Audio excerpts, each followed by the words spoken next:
उपराष्ट्रपति जगदीप धनखड़ ने बीती रात अपने पद से स्वास्थ्य कारणों का हवाला देते हुए इस्तीफा दे दिया।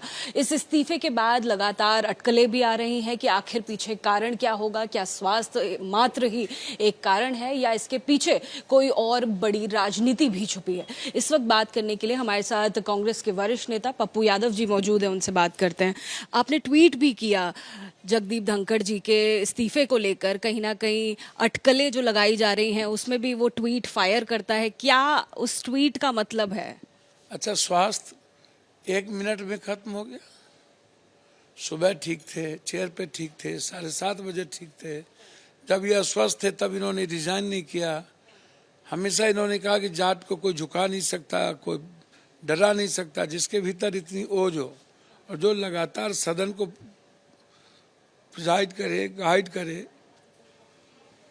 और उपराष्ट्रपति के पद पे रह के ना इनको सारी सुविधा और ज्यादा मिलती है स्वास्थ्य के लिए।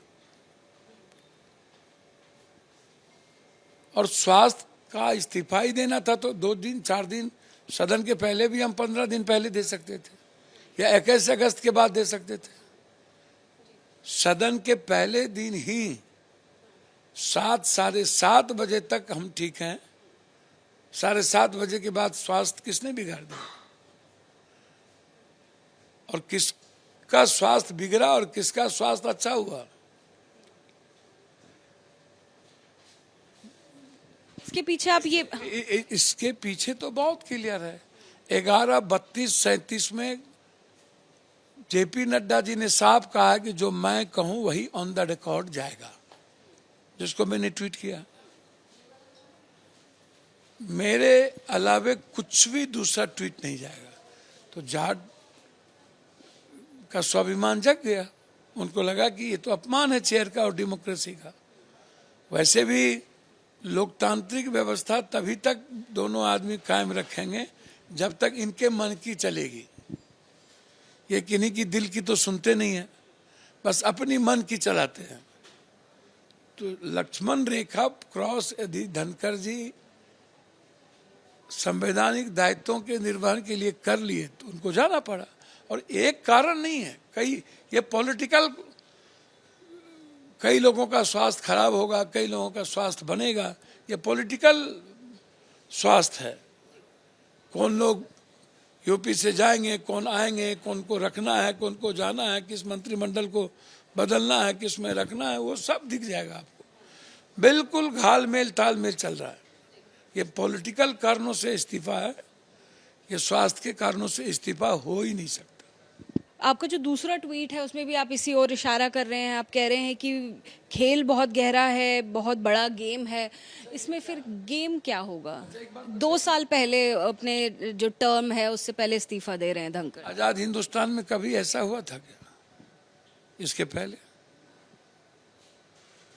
एक उपराष्ट्रपति इस्तीफा खुद दे रहा हो संवैधानिक पदों पे रह करके, इसका मतलब है कि बहुत बड़ा घटनाक्रम है, बहुत बड़ी परिस्थितियां हैं।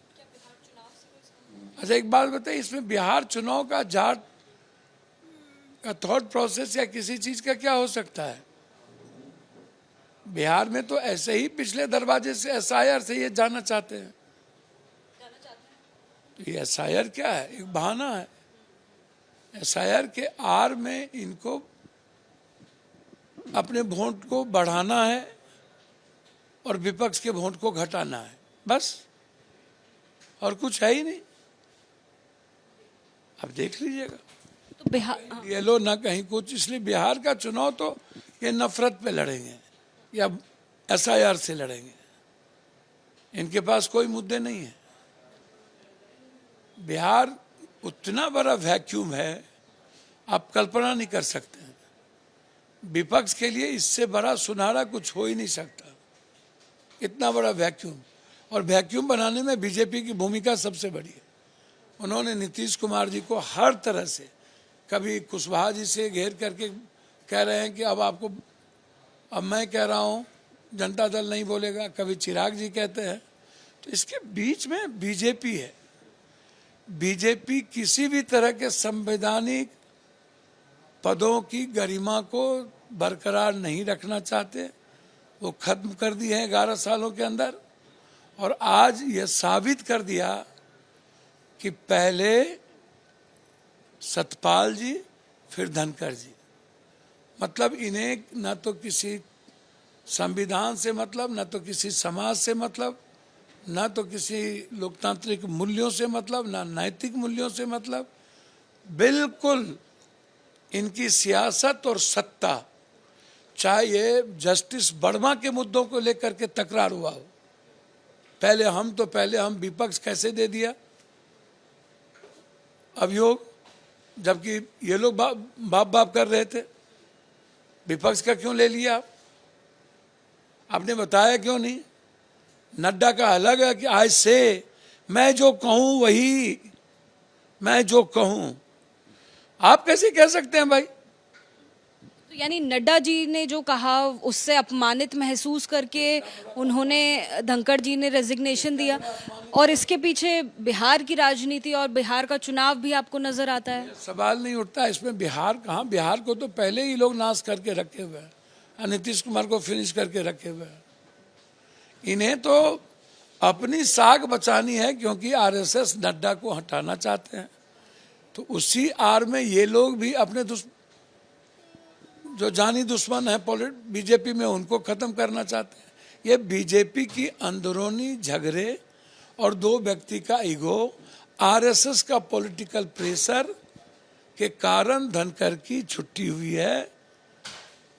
धनखड़ जी ने लगा कि अब बीजेपी का प्रवक्ता मैं बन जाऊं इस कुर्सी पर रह के, ये सही नहीं है।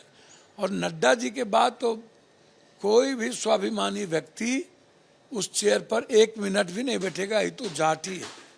लगता है कि अब धनखड़ जी को कोई नई राजनीतिक जिम्मेदारी देने की योजना की जा रही होगी? समझ में नहीं आता है। 2 साल पहले जीवन में पहली बार इसमें राजनीति, जब इतने बड़े पदों पर धनखड़ जी नहीं रहे, तो अब बीजेपी के साथ धनखड़ जी इस जन्म में स्वाभाविक प्रक्रिया, और वो जब अपने ही समाज को अपमानित होते देखना चाहेंगे।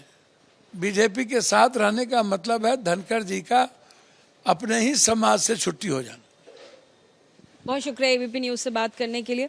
देखिए, जिस तरह से इस्तीफा हुआ उपराष्ट्रपति का, उसको लेकर लगातार सवाल उठ रहे हैं, और वही सवाल पप्पू यादव जी भी उठा रहे हैं कि स्वास्थ्य कारणों का जो हवाला दिया गया है, अगर स्वास्थ्य कारण वाकई में होते तो बेहतर इलाज हो सकता था, अगर वो अपने पद पर बने रहते। तो आखिर असल कारण क्या है, लगातार इसे जानने की उत्सुकता भी बढ़ रही है और कश्मकश भी चल रही है।